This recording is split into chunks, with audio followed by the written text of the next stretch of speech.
Welcome, आप सुन रहे हैं रेडियो बूज, इसमें नशा है। दोस्तों, आजकल की भागदौड़ भरी जिंदगी में एक चीज जो हम मिस कर जाते हैं वो है हमारी सेहत। और सेहत जिंदगी के लिए बेहद अहम है। अपने दिन भर की भागदौड़ में हम अपनी सेहत का ख्याल बिल्कुल भी नहीं रख पाते हैं।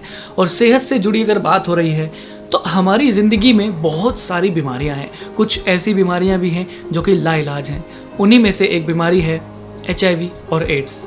जी हाँ, HIV और एड्स दो अलग अलग बीमारियां हैं। ये लाइलाज बीमारियां हैं। कुछ टाइम पहले तक इनके बारे में बहुत गलत धारणाएं लोगों के बीच में थी, लेकिन आज लोग इसके प्रति थोड़े बहुत तो जागरूक हो चुके हैं। तो आइए जानते हैं senior consultant from Faridabad doctor के मिश्रा जी से एड्स के बारे में। डॉक्टर साहब, बहुत स्वागत है आपका रेडियो बूज के स्टूडियो में। Thanks very much. अपने सभी प्रबुद्ध श्रोताओं का मैं बहुत बहुत स्वागत करता हूं। और आज अपने सभी श्रोताओं को मैं कुछ HIV और एड्स के बारे में बताना चाहूँगा। ख़ास तौर से मैं चाहूँगा कि हमारे श्रोता इस डिफरेंस को समझें कि HIV में और एड्स में क्या अंतर है। जी, ये ज़रूरी नहीं है कि जिसको HIV हो गया है उसको एड्स हो गया है। जी। और मैं आज कोशिश भी यही करूँगा आप लोगों के माध्यम से। और मैं प्रशंसा भी करना चाहूँगा कि आप लोग इतनी मेहनत करते हैं। एज ए रेडियो जॉकी आपको मैं देखता हूँ, या आपके जो स्टेशन डायरेक्टर हैं गंभीर साहब, आप लोग इतनी मेहनत कर रहे हैं कि ये इन्फॉर्मेशन हम अपने श्रोताओं को उनके घर में, उनके द्वार पर, उनके घरों में बैठे हुए ये इन्फॉर्मेशन प्रदान कर रहे हैं। इसलिए मैं आप लोगों की बहुत प्रशंसा करना चाहूँगा कि इतनी मेहनत करना कि ये इन्फॉर्मेशन एक लिसनर के घर पे, उसके दरवाजे पर पहुंचा रहे हैं कि एड्स में और HIV में क्या अंतर है, ये मैं आपके श्रोताओं को समझाना चाहूँगा। और स्टेशन डायरेक्टर मुकेश गंभीर साहब की प्रशंसा इसलिए करना चाहूँगा कि समय समय पर इतने विशिष्ट और इतने क्लिष्ट सब्जेक्ट्स वो टेकअप करते हैं कि ये चीज़ें हर एक मरीज़ को या हर एक श्रोता को शायद पता नहीं होगा। डॉक्टर साहब, मैं एक चीज़ आपसे ये डिस्कस करना चाहूँगा या पूछना चाहूँगा मेरे लिसनर्स के बिहाफ पे। देखिए, आज से 15-20 साल पहले की अगर मैं बात करूँ तो एड्स के बारे में बात इतनी नहीं हुआ करती थी। हालांकि आज भी बहुत से लोग हिचकिचाते हैं, वो खुलकर बात करने में थोड़ा सा असहज महसूस करते हैं। बट फिर भी आजकल इस बारे में गवर्नमेंट को ले लीजिए, चाहे लोगों को ले लीजिए, जो जनता जनार्दन है चाहे उन्हें ले लीजिए, तो कुछ लोग खुलकर आते हैं सामने बात करने के लिए। बिकॉज देखिए, ये एक बीमारी ही है। बाकी बीमारियों की तरह ये भी एक बीमारी है जिसका इलाज हो सकता है अगर वक्त रहते उसके जो लक्षण हैं उनको हम पता कर लें, उन पर काबू पाने के लिए या उनसे छुटकारा पाने के लिए अगर हम टाइम रहते इलाज करवा लें तो मेरे हिसाब से HIV या फिर एड्स से भी हम लोग निजात पा सकते हैं। सो डॉक्टर साहब, सबसे पहले मैं चाहूँगा कि HIV और एड्स ये दोनों अलग अलग चीज़ें हैं। आप इसके बारे में लिसनर्स को क्या कहेंगे? ये आपने बहुत अच्छा प्रश्न किया है। और इनफैक्ट इस बीमारी की हिस्ट्री भी पिछले 30 सालों तक ही सीमित है। जी। अभी सन 80 में मैं अपने श्रोताओं को ले जाना चाहूँगा। अमेरिका के कैलिफोर्निया डिस्ट्रिक्ट में 1981 में कुछ वहाँ पर मरीज़ ऐसे देखे गए जिनको एक पर्टिकुलर किस्म का निमोनिया होने लगा। उस एक ही डिस्ट्रिक्ट में 40 या 50 लोगों को एक निमोनिया होता है जिसको न्यूमोसिस्टाइटिस बोलते हैं।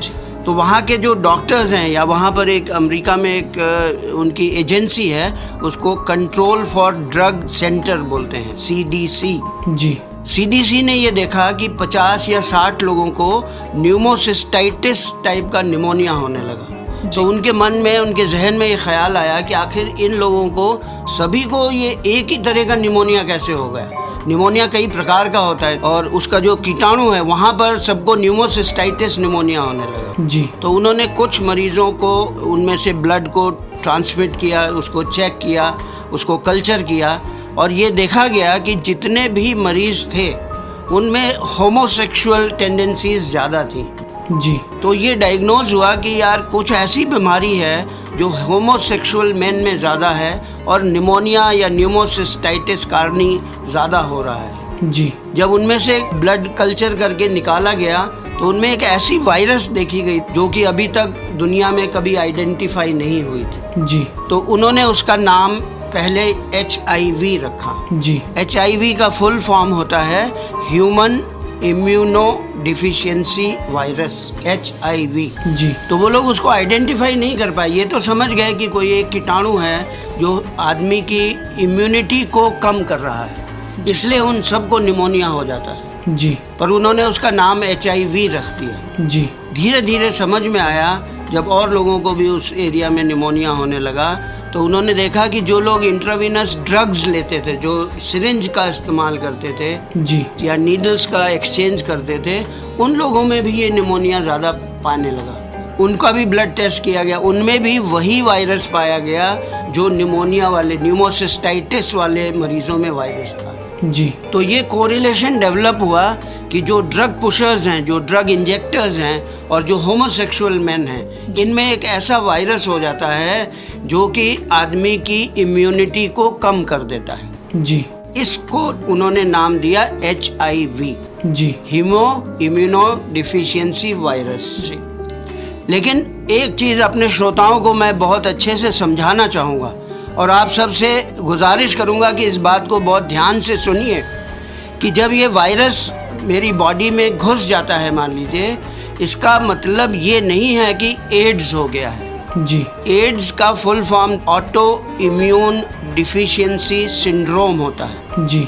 ये तभी होगा जब ये HIV वायरस मेरे ब्लड में घुस जाए जी। अब देखो इसमें डिफरेंस है, एक वायरस है जो मेरी बॉडी में तो घुसा है लेकिन मेरे गले में बैठा हुआ है जी। अभी वो ब्लड स्ट्रीम में नहीं गया है। ब्लड स्ट्रीम में जाना और गले में बैठना या नाक में बैठना, जैसे जुकाम का वायरस होता है हमारे नाक में बैठ जाता है तो हमें छींक आने लगती है, लेकिन और कोई बीमारी नहीं होती जिसको हम फ्लू बोलते हैं जी। So the flu virus is in the body, yes, but it is not in your blood stream. जी। इसी तरह HIV वायरस है, मेरी स्किन पर हो सकता है, मेरे बालों में हो सकता है, मेरी चमड़ी पर हो सकता है, मेरे गले में हो सकता है, लेकिन मेरे ब्लड स्ट्रीम में नहीं गया है जी। तो उसको एड्स नहीं बोलेंगे जी। So a person can be HIV positive, yes, जी। But AIDS negative. जी। अपने श्रोताओं को आज मैं यही समझाना चाहूँगा कि अगर समाज में किसी को हम ये कहते हैं कि इसको HIV है, इसका मतलब ये नहीं है कि उसको एड्स हो गया है या उसको छूने से मुझे हो जाएगा या उसके साथ बैठने से मुझे हो जाएगा या मैं अगर उसकी ड्रेसिंग कर दूंगा तो मुझे हो जाएगा जी। और ये समझना बेहद ज़रूरी है। किसी वजह से हमारे समाज में या मीडिया के थ्रू एक ऐसी धारणा हो गई है कि लोग HIV और एड्स को एक ही मानने लगे। जी। आपका और मेरा आज का मेहनत, आज की एफर्ट ये है कि हम लोगों को समझाएं कि HIV से एड्स कन्वर्ट होने तक 25 साल लग जाते हैं जी। तो ये ज़रूरी नहीं है कि अगर मान लीजिए मुझे आज HIV वायरस हो गया तो क्या मैं 1-2 साल में मर जाऊंगा, ऐसा नहीं है जी। अगर मैं थोड़ा सा डिसिप्लिन और थोड़े से कायदे से चलूं तो मैं 25 साल आराम से गुजार सकता हूँ जी। बिना एड्स कन्वर्ट हुए।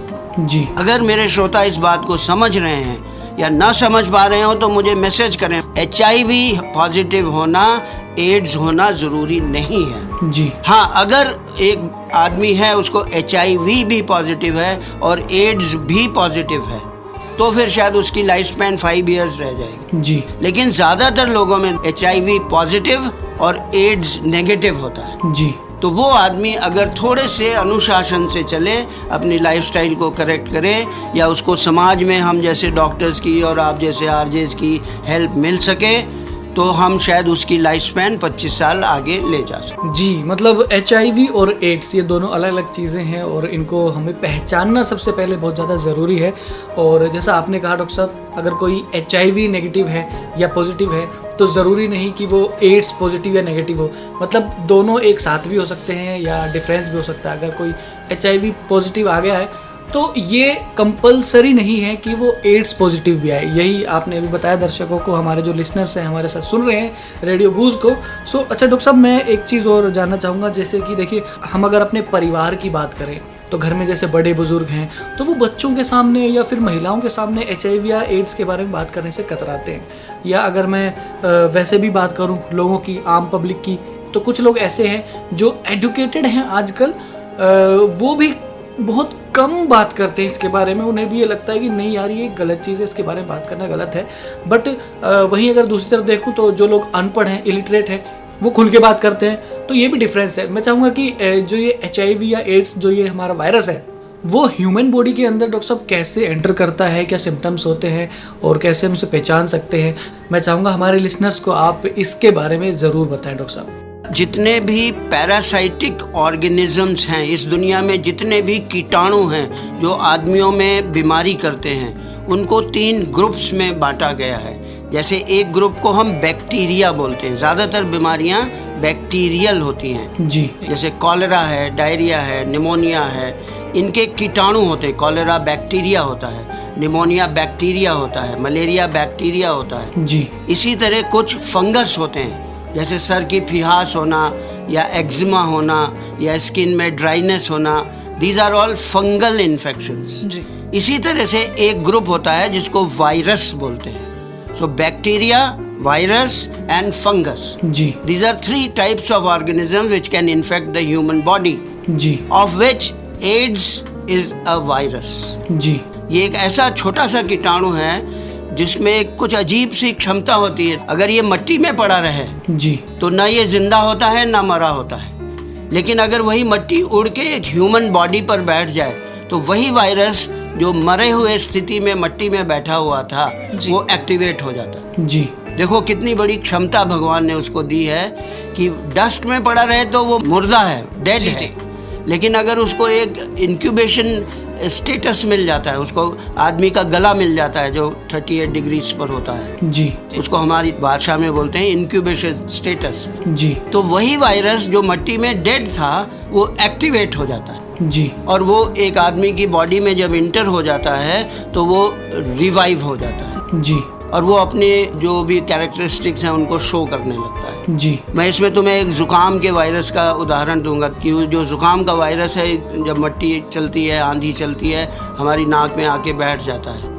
अभी तक वो डस्ट में बैठा हुआ था और कोई सिम्टम नहीं था। जी। अब आके जब पेशेंट की नाक में या गले में बैठ जाता है तो उसको खराश हो जाती है, नाक बहने लगती है, जुकाम होता है, बुखार होता है। जी। लेकिन अभी उसने बॉडी के अंदर प्रवेश नहीं किया है, इसलिए 5-7 दिन जुकाम रह के फिर वो पेशेंट ठीक होता है। जी। एग्जैक्टली यही स्टेटस HIV का होता है। जी। HIV जब तक प्रॉपर होस्ट में ना पहुंचे कुछ नहीं कर सकते। जी। लेकिन जैसे ही उसको एक प्रॉपर होस्ट मिल जाता है या एक पर्टिकुलर बॉडी टेम्परेचर मिल जाता है, वो बड़ी रैपिडली मल्टीप्लाई करने लगता है। जी। और फिर अलग अलग तरीके के लक्षण बॉडी में प्रोड्यूस करता है। जी। जैसे अगर मैं HIV के वायरस का उदाहरण दूं तो ये एड्स में कन्वर्ट कर देता है, आदमी की ऑटो इम्यूनिटी को कम कर देता है। जी। और फिर उस आदमी को डायरिया होने लगेगा, पीलिया होने लगेगा, उसको खांसी रहने लगेगी, उसको निमोनिया होने लगेगा। या जो अमेरिका वाला उदाहरण मैंने अभी दिया था कि 50 लोगों को एक ही तरह का निमोनिया होने लग गया, 100 लोगों को एक ही तरह का डायरिया होने लग गया। तो वो वायरस देखो एक इम्यूनिटी को कम कर देता है। जी। उसको हम एड्स बोलते हैं। जी। एड्स होना मतलब वो वायरस सिस्टम में प्रवेश कर गया है, उसने ब्लड में इफेक्ट कर दिया है और उस पेशेंट XYZ की इम्यूनिटी खत्म हो गई। जी। उसको अब 20 तरह की बीमारियां होने लगेंगी। वो ज़रा सा गर्म सर्द में जाएगा तो उसको खांसी हो जाएगी, निमोनिया होगा, TB होगा, अस्थमा होगा और अंतिम स्थिति में वो पहुंच जाएगा। जी। तो ये जो ह्यूमन डिफिशियंसी वायरस है, ये अगर बॉडी में पहुंच जाता है जी। तो फिर वो एड्स में कन्वर्ट होने की स्थिति में आ जाता है। जी। तो हमारा प्रयास क्या होना चाहिए, समाज के डॉक्टर्स का, समाज में रेडियो जॉकीज का प्रयास ये होना चाहिए कि HIV वायरस हमारे बॉडी में ना आए। जी। अब सवाल ये उठता है कि ये कैसे पहुंचता है। जी। यूजुअली HIV वायरस छूने से या टच करने से या छींकने से या एक साथ खाना खाने से नहीं होता है। जी। ये ज़्यादातर होता है ड्रग पुशर्स में, जैसे जो लोग इंजेक्शंस लगाते हैं या नीडल्स लगाते हैं या ड्रग्स का इस्तेमाल करते हैं।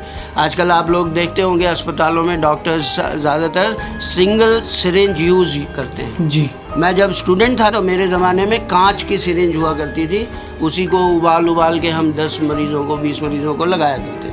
जी। आज ये स्थिति है कि प्लास्टिक की डिस्पोजेबल सिरिंज आती है, एक मरीज को लगाई जाती है और उसको डस्टबिन में डाल दिया जाता है। जी। ये एक बहुत अच्छा तरीका है। इसी तरह कुछ होमोसेक्सुअल लोग होते हैं या सेक्सुअल मैल प्रैक्टिसेस करते हैं जी। या सेक्स ट्रेड में जो लोग इन्वॉल्व हैं, उनको ये सेक्सुअल ट्रांसमिशन बहुत जल्दी हो जाता है। तो हमें पूरा ध्यान रखना चाहिए कि हम नेचुरल तरीके अपनाएं, अननेचुरल सेक्स ना करें। जी अगर हम ये छोटे छोटे प्रिकॉशंस ले सकते हैं तो आप देखिए कि हम ह्यूमन डिफिशियंसी वायरस को अपनी बॉडी में नहीं आने देंगे। जी ना आने से वो चेन टूट जाएगी और धीरे धीरे हम HIV पे काबू कर देंगे। जी अब यहाँ पर समाज का भी रोल आता है। मैं अपने श्रोताओं को ये समझाना चाहूँगा कि आइए बढ़िए, मेरे साथ जुड़िए, इस समाज में जुड़िए, आकर इस चेन में को जोड़िए ताकि हम HIV वायरस को यहीं पर रोक सकें। हम उसे हरा सकते हैं और हम उसको हराएंगे सिर्फ इसलिए अगर आप मेरा साथ दें। अगर आप जैसे रेडियो जॉकीज, मेरे जैसे डॉक्टर्स और आप जैसे श्रोता मेरी बात को सुने तो हम HIV को ज़रूर हरा सकते हैं। जी हाँ डॉक्टर मिश्रा, अगर हम लोग सब मिलकर प्रयास करेंगे तो डेफिनेटली हम लोग इस बीमारी को या इस वायरस को हरा पाएंगे। डॉक्टर साहब, HIV के लिए सरकार भी बहुत लगी हुई है लोगों को अवेयर करने में, मीडिया भी बहुत आगे निकल गया है HIV के लिए बात करने में या अवेयर करने में, लेकिन एक आम इंसान, एक कॉमन मैन आज भी झिझकता है, आज भी बहुत पीछे खड़ा है अगर हम उनसे HIV या फिर एड्स के बारे में बातें करते हैं। तो मेरे ख्याल से लोगों को जो है जागरूक होना पड़ेगा अपने से। देखिए, कहते हैं किसी भी चीज़ की शुरुआत खुद से करनी चाहिए। मैंने एक कहानी सुनी थी कि जब मैं छोटा था तो मैं ये सोचता था कि मैं पूरी दुनिया को बदल दूंगा, लेकिन जब कुछ टाइम बाद मैं थोड़ा सा बड़ा हुआ तो मुझे लगा कि नहीं, दुनिया तो नहीं, लेकिन हाँ, मैं अपने देश को ज़रूर बदल दूंगा। वक्त धीरे धीरे आगे बढ़ा तो उसने देखा कि नहीं यार, मैं तो देश को भी नहीं बदल पा रहा, तो मैं कम से कम अपने राज्य को बदल दूंगा। और वक्त गुजरा, उसने फिर वो आइडिया भी अपना ड्रॉप कर दिया कि मैं राज्य बदल दूंगा। अब वो इस बात पर आ गया कि मैं अपना शहर या अपना गाँव बदल दूंगा। लेकिन जब उसे ये लगा कि वो कुछ नहीं कर सकता है तो अंत में उसने ये सोचा कि मैं खुद को बदल लूँगा। और जब उसने खुद को बदला तो पूरी दुनिया ही बदल गई। तो डॉक्टर साहब, मेरा तो ये मानना है कि जो श्रोता हमें सुन रहे हैं या जो लोग इससे अवेयर नहीं है, जागरूक नहीं है, उन्हें खुद को कुछ ना कुछ कदम उठाने पड़ेंगे इससे जागरूकता के लिए। अच्छा, एक चीज़ और डॉक्टर साहब, जैसे आपने बताया कि जो HIV पॉजिटिव है तो उसको एक सफ़र करना पड़ता है एड्स तक पहुंचने के लिए। मतलब ज़रूरी नहीं कि वो एड्स भी पॉजिटिव हो, तो वो जो बीच का सफ़र है, कितना टाइम लग सकता है या कितनी जल्दी HIV पॉजिटिव इंसान एड्स का पॉजिटिव हो सकता है या उससे बच सकता है, या जो वायरस है वो कैसे ह्यूमन बॉडी के अंदर एंटर करता है, तो वो एक पूरी प्रोसेस मैं आपसे जानना चाहूँगा। जी डॉक्टर साहब। इसमें सबसे पहले तो हमें ये डायग्नोज करना चाहिए कि कौन सा पेशेंट्स एड्स की लेवल पर है और कौन HIV की लेवल पर है। जी, इसके लिए हमारे पास कुछ डायग्नोस्टिक टूल्स होते हैं। आजकल एक बहुत अच्छा टेस्ट चला है जिसे तुरंत विद इन मिनट्स हम बता सकते हैं कि ये पेशेंट एड्स पॉजिटिव है या नहीं है।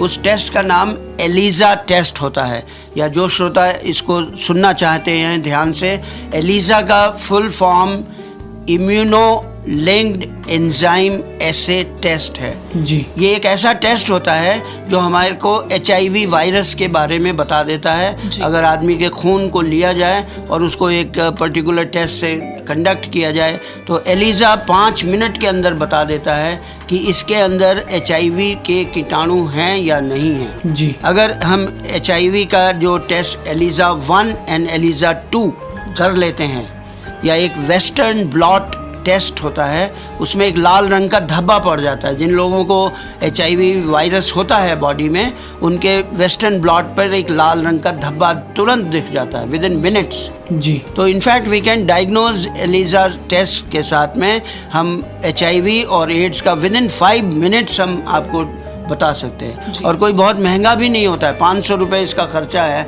जी, तो जिन लोगों को शंका है, डाउट है, संशय है, या उन्होंने कोई इंजेक्शन्स लगवाए हैं, या उनको ऐसा लगता है कि हमें कहीं गलत ब्लड चढ़ा दिया गया है, तो वो अपना एलिजा टेस्ट ज़रूर कराएं और अपने मन से उस शक को, संशय को हटा सकते हैं।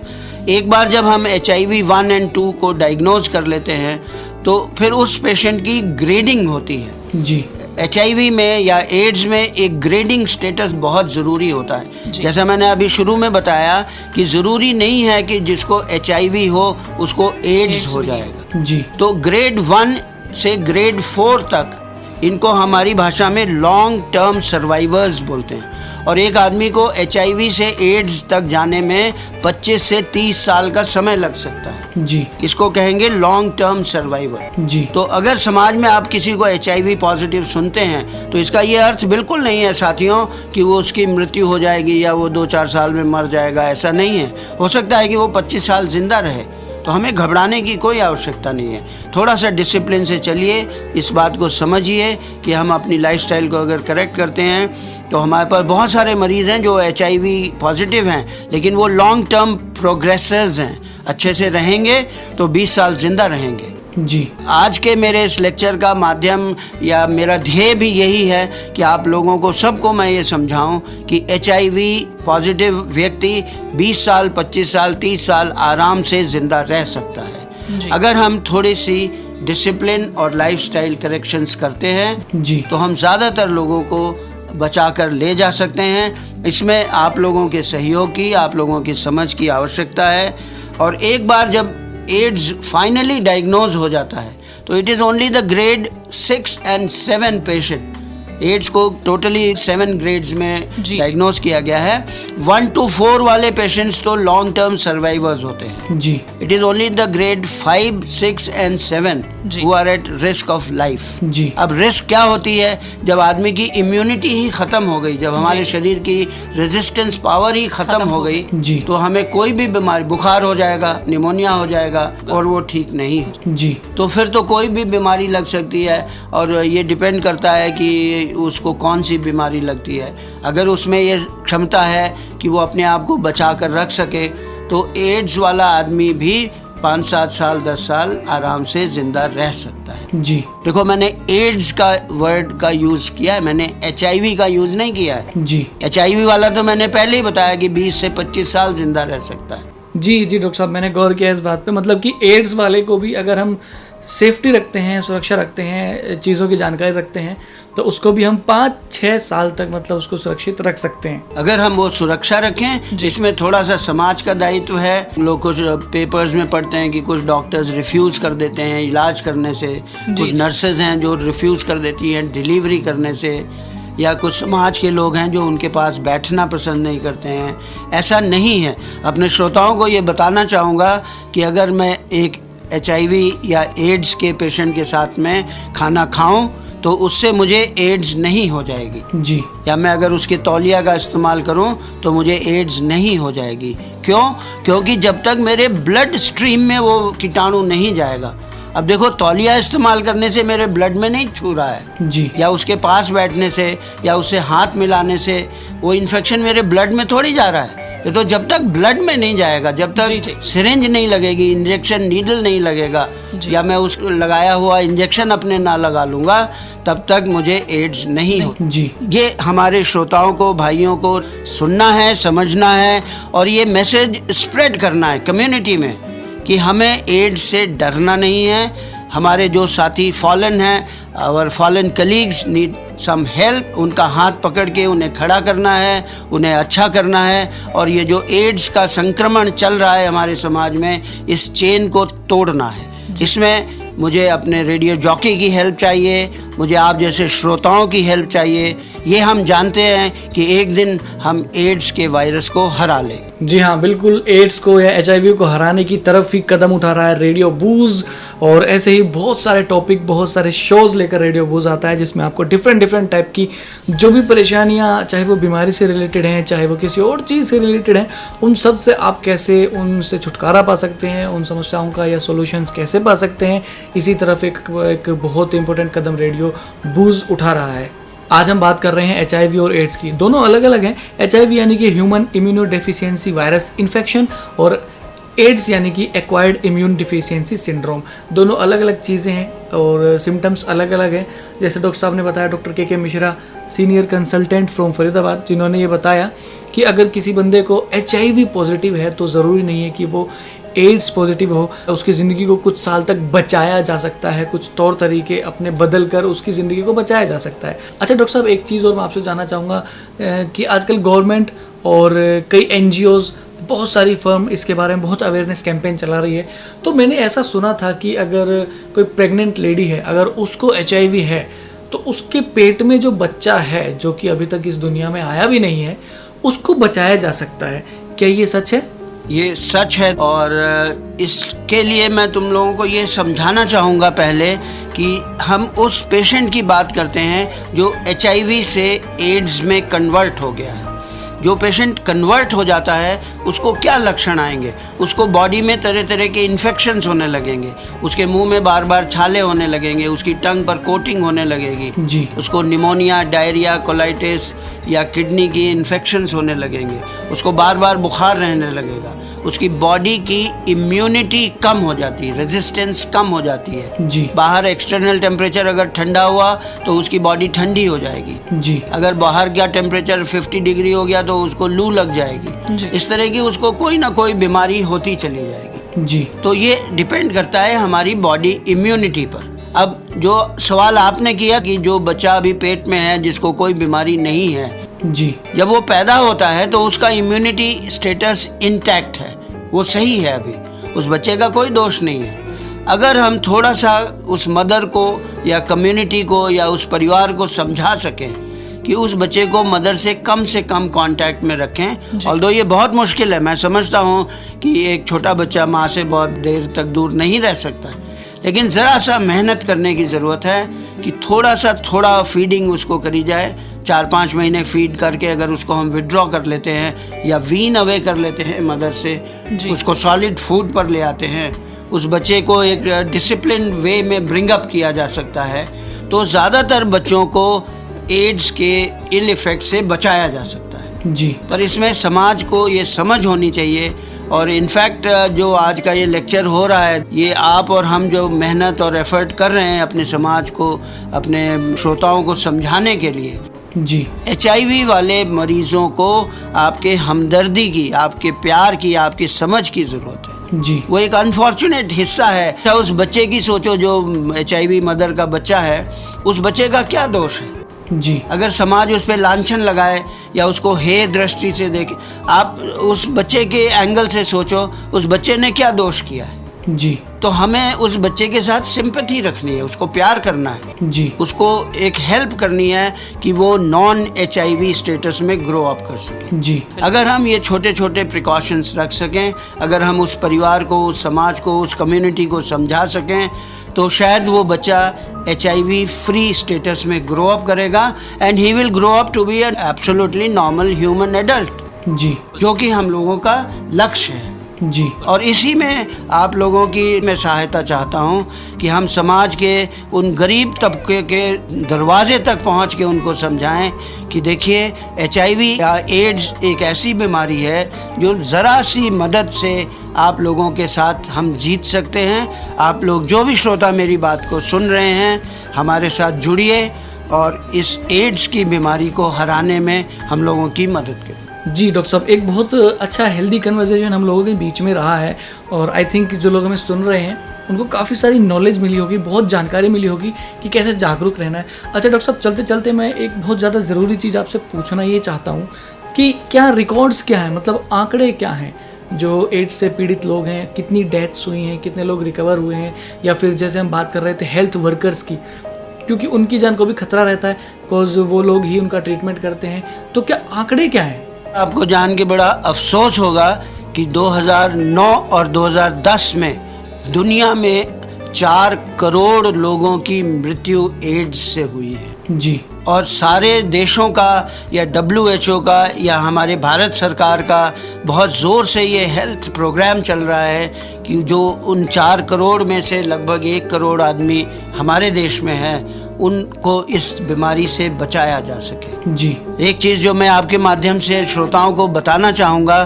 कि जैसे हम लोग सोचते हैं कि सीमा पर जो सैनिक लड़ रहा है वो देश की सेवा कर रहा है, साथियों आपको जान के हैरत होगी कि पिछले साल हमारे देश में 2232 हेल्थ वर्कर्स की डेथ हुई है इस बीमारी से लड़ते लड़ते। जी। ऐसे डॉक्टर्स हुए हैं, ऐसे नर्सेज हैं, कंपाउंडर्स हैं, ऐसी डिलीवरी नर्सेज हैं जिनको कि मैं सलाम करना चाहता हूं, जिन्होंने अपनी ज़िंदगी एड्स से लड़ते हुए दी है। जी। तो मेरी निगाह में वो भी एक सैनिक हैं, वो भी एक लड़ाई लड़ रहे हैं। हमारी फ़ौज तो देखो 20 साल पहले लड़ाई लड़ी थी और पिछले 20-25 सालों से कोई लड़ाई नहीं लड़ी है, लेकिन एक नर्स, एक कंपाउंडर, एक डिलीवरी नर्स, एक डॉक्टर आज भी लड़ाई लड़ रहा है जी। पिछले साल 2200 लोगों ने हमारे देश में अपनी जान दी है जी। तो अगली बार आप एक नर्स से मिले, एक कंपाउंडर से मिले, उसको इस निगाह से देखिएगा